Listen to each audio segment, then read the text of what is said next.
तर मित्रांनो, आता आपल्या घरच्या लाईटचा झालाय इश्यू. मेन लाईन मधून आपण काढलेला काय न्यूट्रलच काढला होता ना, मेन लाईनचा न्यूट्रलच काढला होता ना. न्यूट्रल काढल्यानंतरही लाईट चालूच होती आपल्या घरची. पूर्ण घराची वायरिंग चेंज करायला लागेल आणि त्याला 1-1.5 हप्ता घेते. म्हणजे एक रूमची एक रूम म्हणजे जुनी वायरिंग काढून नवीन वायर टाका, जुनी वायरिंग काढून नवीन वायर टाका. खूप मोठा इश्यू होणार आहे आता.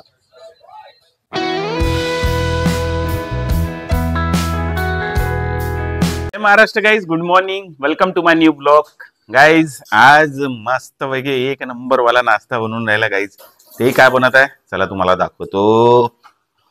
Yes, noodles. सकाळी सकाळी नूडल्स बनवून राहिली आमची पत्नी.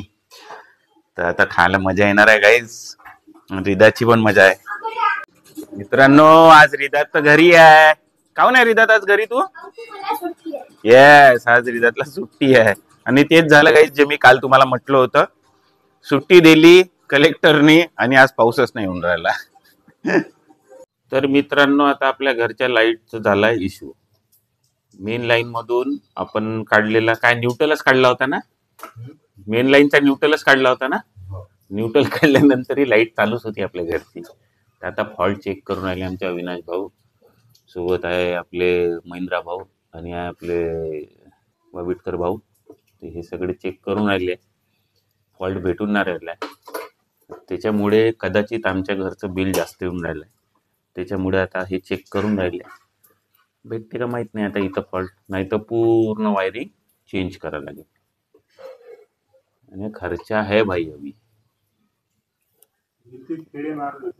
पोट्याला सुट्टी आहे तर बम मस्त मोबाईल पाहून राहिला. तर हा आपला ब्लॉग तर याचे स्कूलचे जे प्रिन्सिपल फादर आहे ते तर पाहतेच. मग उद्या रिदाची मजा आहे स्कूल मध्ये. मस्त फादरच्या रूम मध्ये घेऊन जाणार आहे ना रिदा तुला आता. हा, बिलकुल ऐकत नाही तो, बिलकुल पाहत नाहीये. आणि आता आम्ही तसंच करणार आहे की हा कुठल्या गोष्ट आम्हाला बोलायला गेला ना, आम्ही ऐकणारच नाही. हो, कारण की तुम्ही काही म्हणत आहोत, तू लक्ष देत आहे का?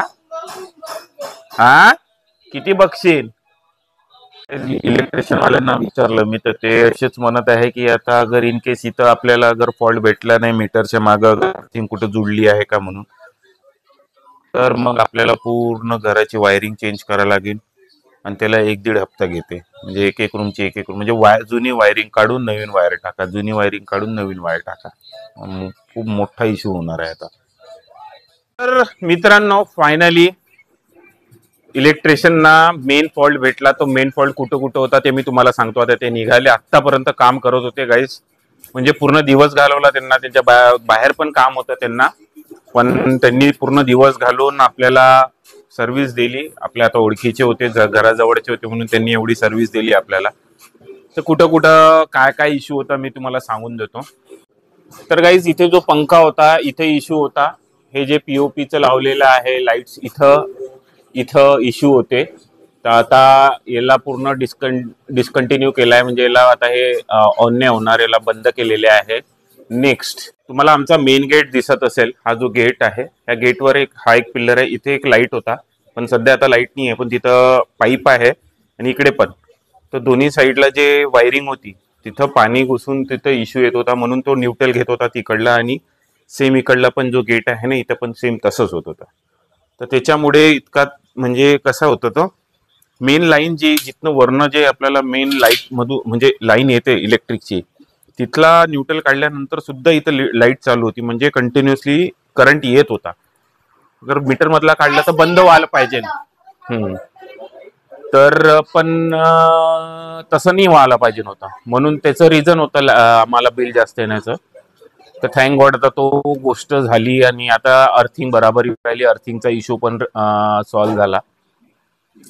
म्हणजे बघा काय होऊ शकते का नाही, म्हणजे मेंटेनन्स पाहिजे नाही.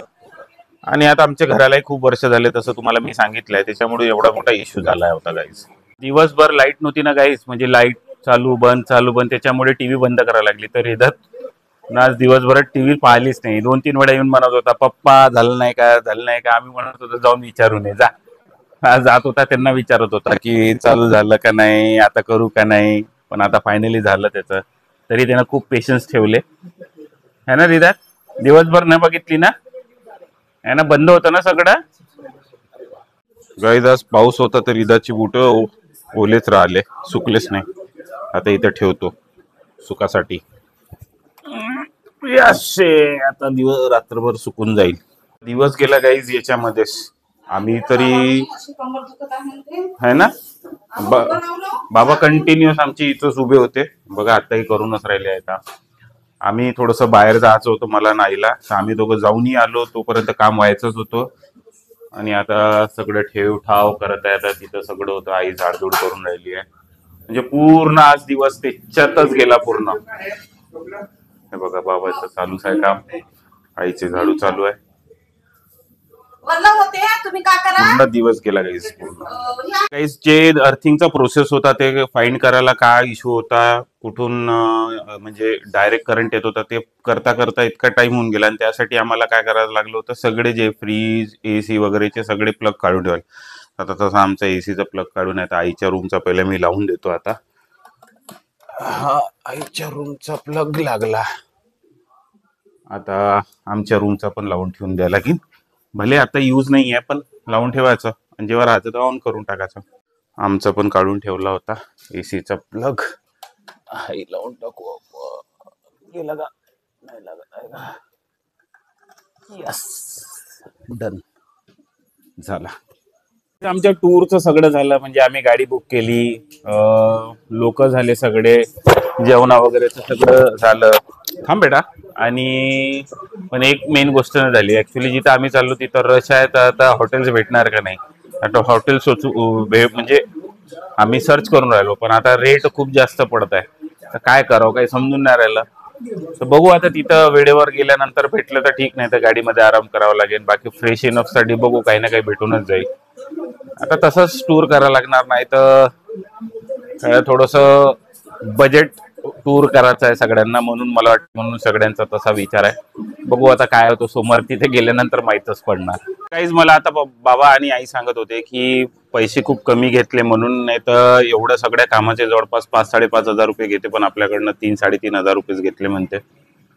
तर गाईज ते पण एक खूप मोठी गोष्ट आहे. दिवसभर काम केल्यानंतर इतके पैसे कमी, म्हणजे एकदम रिझनेबल रेट. काय म्हणा, इतकी मेहनत केली बिचाऱ्यांनी, एक एक गोष्ट आहे ना, एकूण एक गोष्ट. म्हणजे तुम्ही, म्हणजे मी त्याचा ब्लॉग नाही काढला.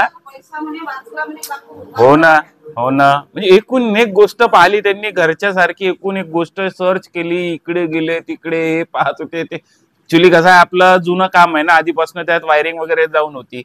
तो कुठं सर्च करायचं, इकडे फाइंड करणं तिकडे फाइंड करणं. पण फायनली त्यांना 3 ते 4 गोष्टी जागी त्यांना वाटलं, ते चेक केलं, ते त्यांनी तिकडे सुधरवलं.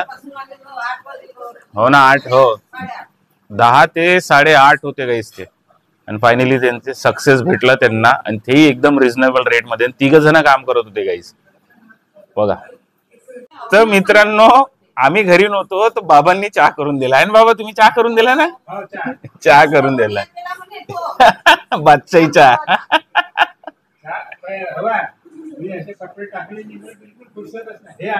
हा, तर ते जेवण करायला गेले तेव्हा तुम्ही मग बाकीचे काम करून टाकले मग. हा हा, म्हणजे पण त्यांना केलं पण बाबा, है ना. हे वाले हे पुरे खाली, ते मागं आपलं लीक होत होतं ना वरचं, तेव्हापासूनच नाही का तिकडे फॉल्ट होता. आणि हेच ट्रिप होत होता आणि हेच बंद होत होता, माहित आहे का. मला तुम्ही पाहिलं का, ट्रिप होत होतं हे बंद, हाच फक्त हॉल बंद होत होता. हो बरोबर आहे. हा हा, आता त्यांना माहित नव्हतं, त्यांना बाबाला माहित होतं, बाबांनी सांगितलं मग पूर्ण बरोबर. तर गाईज आता जेवण करण्याची वेळ झाली आहे, सगळे थकून आहे. आणि आता बनला आहे आज डाळ भाजी, पोळ्या आहे, भात आहे. एवढ्यात माहोल करायचा आहे आम्हाला, भूक लागली आहे पण सगळ्यांना आता. गाईज चला तर मग गाईज आजचा ब्लॉग आपण इथंच एंड करूया. Hope you like our. पसंत आले असेल तर लाईक करा, चॅनलवर नवीन असेल तर सबस्क्राईब करा. तुमचं प्रेम असंच ठेवा. भेटूया नेक्स्ट ब्लॉग मध्ये. तोपर्यंत हसत राहा, खेळत राहा. जय महाराष्ट्र. बाय.